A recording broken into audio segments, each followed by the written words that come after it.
And this morning on Today's Home, with apologies to Shakespeare, to do it yourself or not to do it yourself? That is the question. That's so bad. Anyway, there are a lot of projects in your house that you have to decide whether or not you want to do yourself or call in a professional to do. How do you make the evaluation?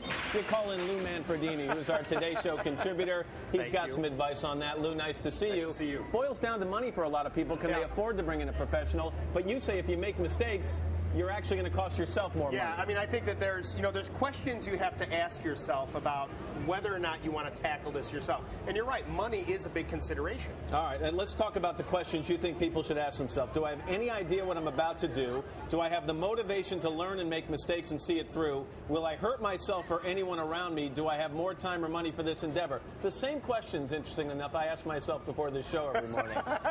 And you continue to show up every day. Let's talk about 3 projects. We've asked ourselves those questions. The first one is replacing a tub liner. 25 years ago, had you talked about these whole liner systems, I would have told you no way. It just wasn't there. It didn't look like a good option, but it's come a long way. There's companies like this particular one called Rebath.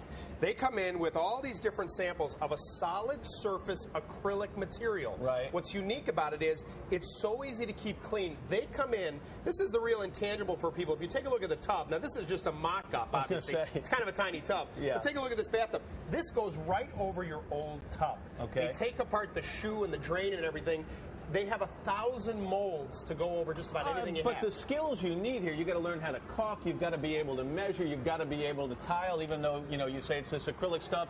So on a scale of 1 to 10, do it yourself being a 10, 1 being call a professional, where would you rank this? This is a 3, because what worries me more is not putting it together, but what's behind this is the intangible. If you cover up a problem, you're only creating more problems.